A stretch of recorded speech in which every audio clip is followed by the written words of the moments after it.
Bueno, llegamos al exilio. El exilio, no hay nada escrito del exilio. Así de simple. No hay nada escrito del exilio. Fue una época oscura en Israel. Un poco ellos lo interpretaron como que Dios, para decirlo de una forma, bueno, no vamos a decirlo así, como que Dios los abandonó. El cielo, para ellos, como que el cielo se cerró y Dios no escuchó más sus oraciones. O sea, esta mitificación de la montaña santa, ya sea en Samaria o en Jerusalén, esta especie de competencia que había a ver qué santuario era el más válido, queda todo echado por tierra. Cuando se produce la destrucción, ¿no? Samaria fue destruida por Asiria y Jerusalén por los babilonios. Entonces, más o menos, no voy a entrar en toda la historia de Asiria y Babilonia, que es compleja. Son dos pueblos, podríamos decir, rivales, y Babilonia con Nínive se disputaban la primacía en toda la región de Medio Oriente, en la región del Tigris y del Éufrates. Babilonia o Babel, ahí donde estaba Babel. Todavía en la actualidad existe un sigurat, así se llaman esas especies de montículos, vamos a hacerlo más chico, son montículos. A ver, acá tengo una foto. Disculpen, Estuve estudiando un poco, estuve repasando y me encontré con unas fotos, ¿ve? Son fotos en blanco y negro.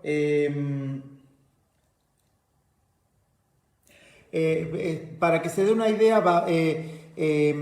Babel está cerca de donde está Bagdad, actual Bagdad en Irak. Y entonces, cerca de Bagdad tenemos, a ver si lo ven acá, tenemos cerca de Bagdad, se ve una planicie con esa montaña en el medio, en el medio de la nada, que de cerca es esto, ¿ven? Y no es una montaña natural, es un conjunto de rocas apiladas y se presume que era la Torre de Babel. Estos son modelos posibles de la Torre de Babel y estos serían las ruinas. Es posible que haya sido la Torre de Babel, un gran templo construido en el medio del desierto. Bueno, ellos fueron deportados y esta destrucción de la ciudad santa marcó para ellos el darse cuenta que Dios hacía otra cosa, ¿no? Que el misterio de Dios era otro. Se había mitificado tanto la ciudad santa que ellos pensaban que si vivían en Jerusalén nunca les iba a pasar nada, porque estaba el templo, porque ahí habitaba Dios,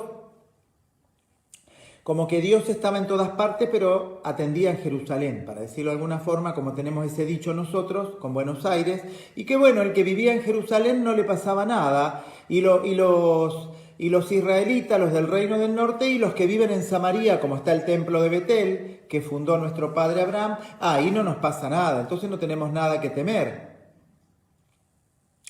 Y no pasó eso. Pasó que las dos ciudades fueron destruidas, completamente destruidas. Una fue destruida en el siglo VIII y la otra fue destruida en el siglo VII. Entonces, con un siglo de diferencia. Una fue destruida por los asirios durante el apogeo asirio de Sennacherib y otra, y Nabucodonosor, de hecho Nabucodonosor es el que destruye.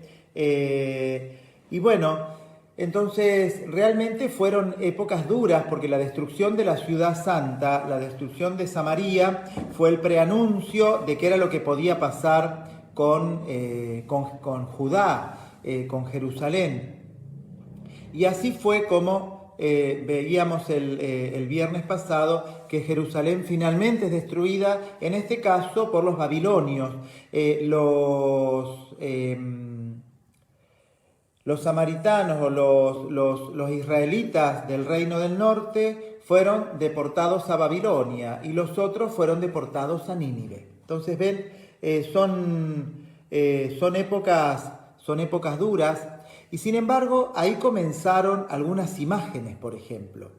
Ellos empezaron a tomar contacto con toda la cultura asiria y también con la cultura babilónica, y también comenzaron a tomar contacto con la cultura caldea, con la cultura sumeria, que eran culturas muy desarrolladas, que incluso ya estaban entrando en la edad de hierro, ya estaban empezando a dominar el forjado de hierro, por eso ganaban tantas batallas. Los grandes dominadores del hierro van a ser los persas. Me preparé un tecito, perdonen, vamos a correrlo hacia el costado. Los grandes dominadores fueron los persas. Entonces, con certeza, este proceso donde Israel es conquistada, entonces significó para ellos romper con ese mito de que por vivir en la ciudad santa no les iba a pasar nada. Y comienzan una época de oscuridad porque ellos dejan de escribir, dejan de fijar por escrito tradiciones, no hay registros claros de lo que pasó. Algunos salmos, por ejemplo, junto a los canales de Babilonia nos sentábamos a cantar un cantar de Sión, a llorar por Sión. A ver, vamos a buscar ese salmo que es muy bonito, porque acá estamos juntos,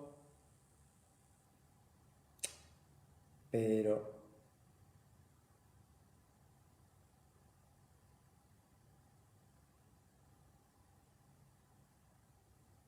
a ver qué nos sale acá. Vamos a cantar, ahí estamos, el Salmo 137.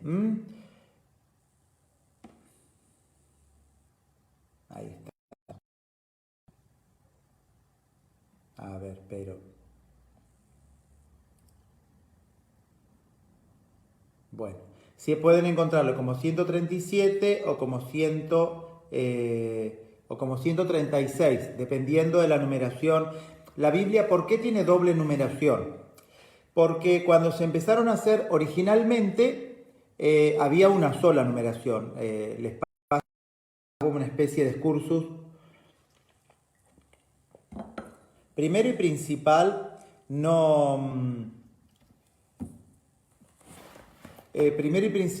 cuando la Biblia no tenía ni capítulos ni versículos, eran rollos escritos, rollos transcriptos, ¿no? Y esos rollos tenían afuera una etiqueta que decía libro del Deuteronomio, libro de los Salmos, libro de esto, profeta Isaías. Entonces así así se distribuyeron. Durante la Edad Media, para poder ordenar un poco los códices, se habían hecho libritos, ya había aparecido el códice, como los libritos que tenemos en la actualidad. Entonces, ¿qué se hizo? Se dividieron todos estos textos que los monjes los tenían escritos en sus bibliotecas, se los dividieron en unidades temáticas. Más o menos, fíjense que un capítulo abarca más o menos una unidad temática, con algunos más, algunos menos, algunos defectos. Y entonces, y a esos capítulos, a las oraciones, se les puso un numerito para poderlos citar, porque si no era un lío fenomenal. Y dice el profeta Isaías, ¿dónde? Son como 3 rollos, Isaías. ¿Cuál rollo? ¿Cuál lugar? Y ahí nació ese sistema. O sea que es algo muy posterior y que después sirvió mucho para la Biblia impresa por Gutenberg, que eso ocurrió en el siglo XV. O sea, es algo relativamente moderno, contemporáneo, ¿no? Entonces, y los salmos son como poemas, y a cada poema se le puso un número. Pero ¿qué pasó?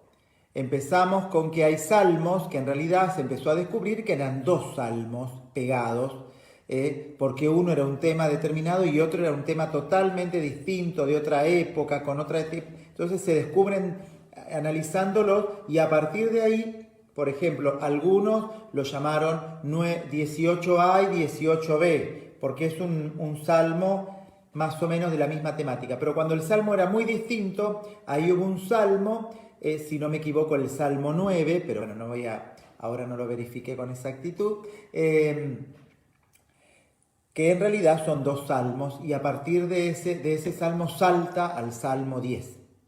Entonces, y eso alteró la numeración original. Entonces, en la liturgia sería 9.1 y 9.2, o 9a y 9b, pero en las Biblias más modernas cambian directamente la numeración. Entonces hay más salmos. Pero bueno, son detalles para que ustedes sepan esto. Y este salmo, el 137 o 136, dice: cuando estábamos en Babilonia, lejos de nuestro país, acostumbrábamos sentarnos a orilla de sus ríos. No podíamos contener el llanto al acordarnos de Jerusalén. ¿Ven? Estaban en Babilonia. A Jerusalén la destruyeron los babilonios. Los babilonios. Y de alguna forma, esta destrucción que hacen los babilonios, discúlpenme que busco otra cosita que tengo por acá cerca. Esta destrucción que hicieron los babilonios llevaron deportada a toda la gente a Nínive, a Nínive. En las ramas de los árboles que crecen junto a esos ríos colgábamos nuestras arpas. Los mismos soldados que nos sacaron de Israel y nos hacían trabajar, eran esclavos, nos pedían estar alegres, querían oírnos cantar, querían que les cantáramos canciones de nuestra tierra. Jamás cantaríamos en tierra extranjera alabanzas a nuestro Dios. Jamás cantaríamos en tierra de extranjeros alabanzas a nuestro Dios. Jerusalén, Jerusalén, fíjense lo mitificada que estaba la ciudad santa, ¿no? Si llegara yo a olvidarte, que la mano derecha se me seque, que me corte la lengua si por estar alegre dejo de pensar en ti. O sea, viven todo el tiempo con una gran nostalgia de la tierra prometida y de la ciudad santa, ¿no? El día que Jerusalén cayó, los edomitas gritaban: acaben con la ciudad, que no quede rastro de ella. Dios mío, no te olvides de esos gritos. Un día ciudad de Babilonia, también destruida. Dios habrá de bendecir a los que te paguen con la misma moneda. Dios habrá de bendecir a los que agarren a tus hijos y los estrellen contra sus muros. Es un salmo muy duro, de mucha angustia, de mucho dolor. Un salmo que expresa el sentimiento del pueblo de Dios en el exilio. Un exilio donde, ya les decía, ellos experimentan el silencio de Dios, experimentan el abandono de Dios. No el abandono en cuanto que Dios no existe, no es que se volvieron ateos, sino que ellos están esperando la salvación de Dios, están esperando la salvación de Dios. Hay otro salmo que expresa la época exílica, que lo vamos a buscar acá.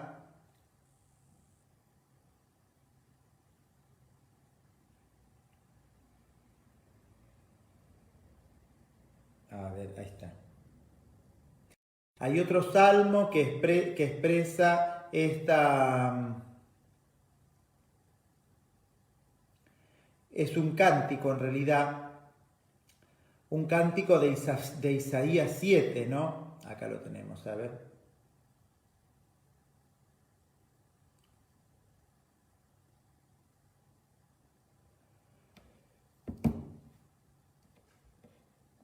No, disculpen, estamos acá.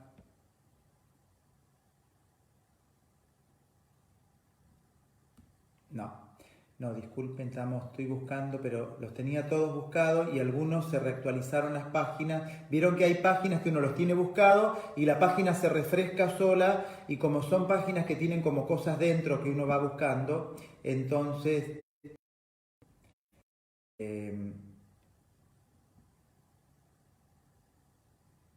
ahí está.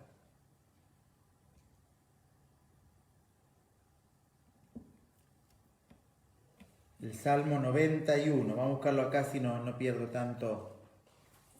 El Salmo 91.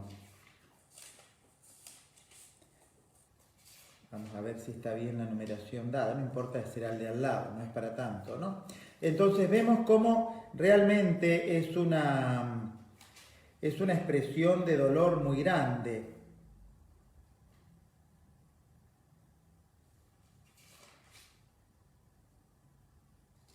El Salmo 91 es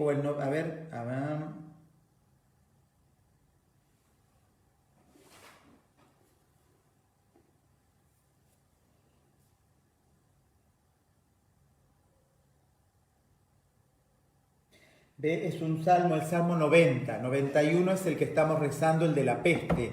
Pero el Salmo 90 es un salmo que expresa años de sufrimiento. La súplica contenida del salmo está motivado por largos años de penoso sufrimiento. Israel ruega al Señor que le conceda una alegría comparable a las tribulaciones de la vida hasta el presente.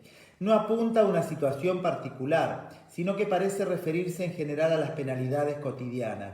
Pero se le atribuye este salmo y esta composición, evidentemente, a la época del exilio, que fue una época donde Israel sufrió mucho, ¿no? Tú nos haces que los hombres vuelvan al polvo, con solo decir vuelvan seres humanos. ¿Por qué? Porque 1000 años ante tus ojos son como un día de ayer que pasó, como una vigilia en la noche. Tú los arrebatas sueño. Estamos consumidos por tu ira y consternados por tu indignación. Pusiste nuestras culpas delante de tus ojos, nuestros secretos ante la luz de tu mirada. Ven, los salmos, estos cánticos, son los únicos registros que tenemos de la época del exilio. Estos cantos que ellos hacían, estas elegías o estas lamentaciones que expresaban el dolor que sentían al pensar que Dios los había abandonado y que los había arrebatado y los había mandado a tierra extranjera. Después hay otro salmo, a ver, vamos a buscarlo acá, tenemos...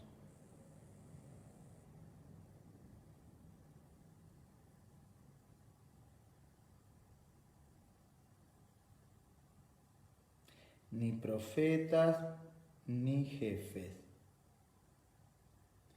Ahí está.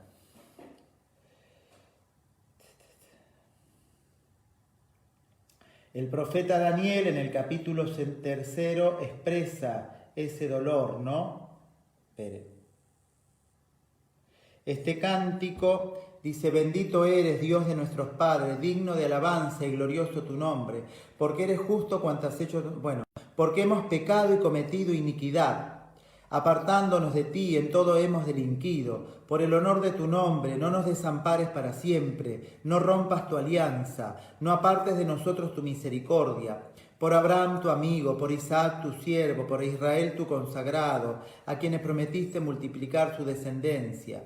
Pero ahora, Señor, somos el más pequeño de todos los pueblos. Hoy estamos humillados por toda la tierra a causa de nuestros pecados. En este momento no tenemos príncipes, ni profeta, ni jefe, ni holocaustos, ni sacrificios, ni ofrenda, ni incienso, ni un sitio donde ofrecerte primicias para alcanzar misericordia. Daniel capítulo 3. ¿Ven?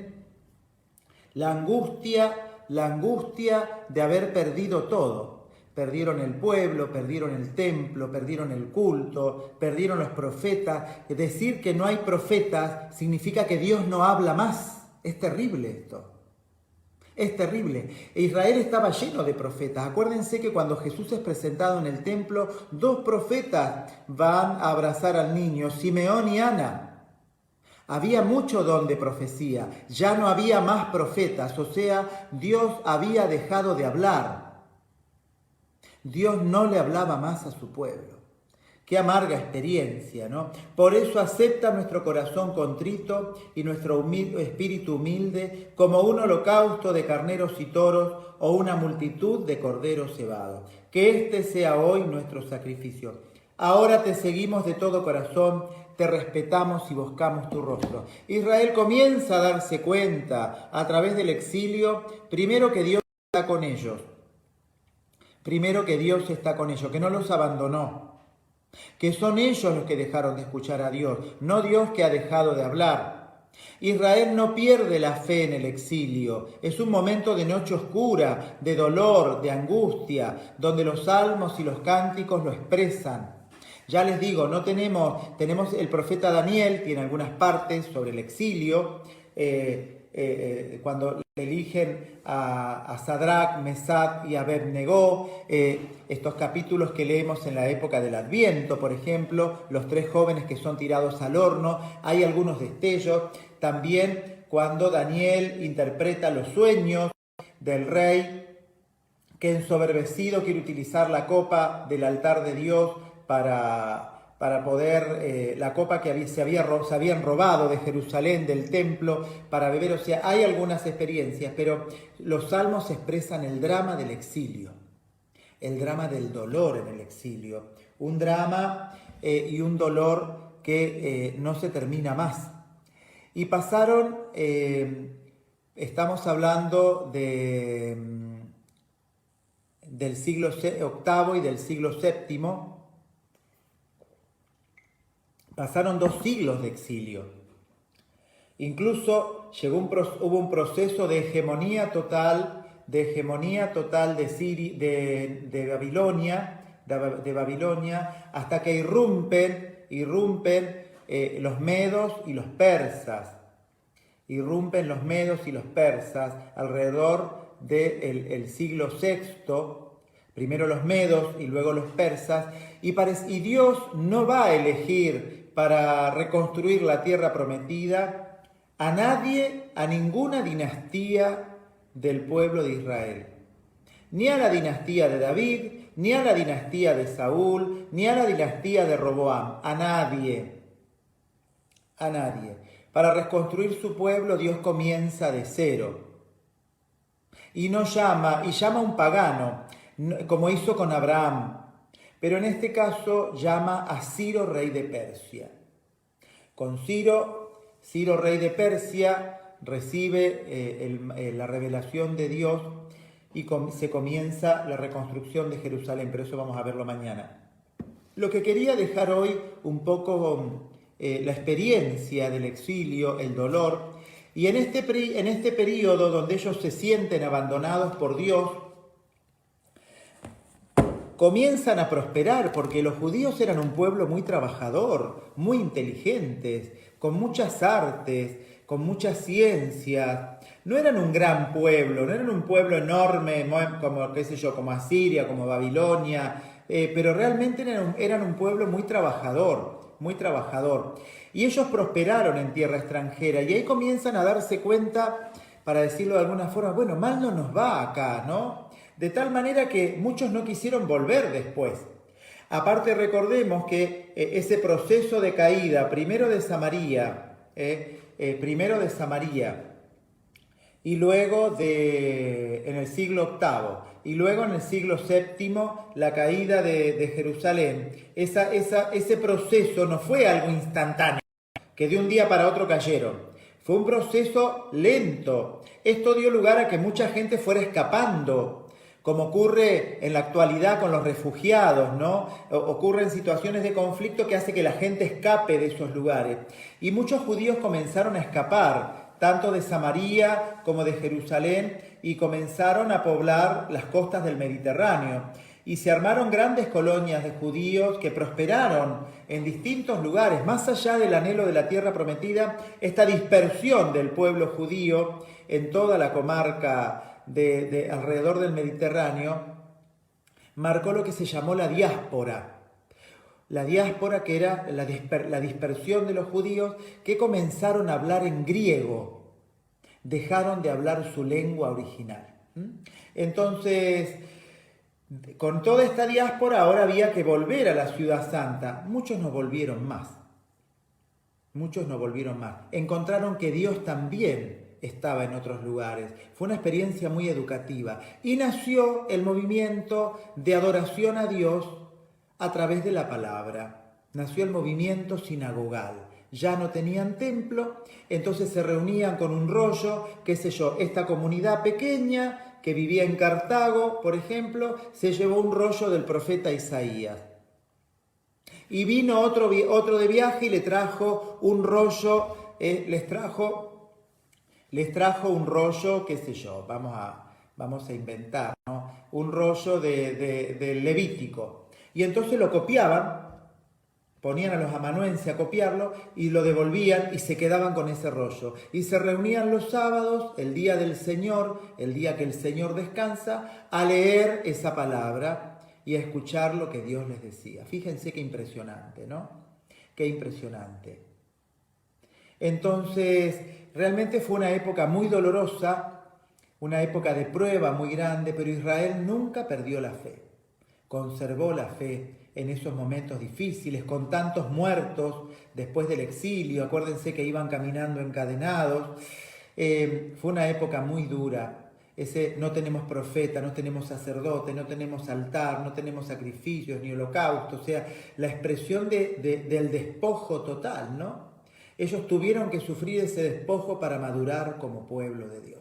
Bueno, mañana retomamos rápidamente la reconstrucción de Jerusalén por medio de Ciro, rey de Persia, que manda que del propio tesoro, de su tesoro real, sale el dinero, el oro, para reconstruir el templo de Jerusalén. Ciro se vuelve un adorador del Dios del cielo, así se le llamaba Yahvé dentro de estas culturas medio orientales, ¿no? Y ya estamos hablando acá del siglo VI, el siglo VI antes de Cristo, y cuando Jerusalén se reconfigura, es el siglo que ya entra el siglo V, que es un siglo muy grande, porque es el siglo del tercer Isaías.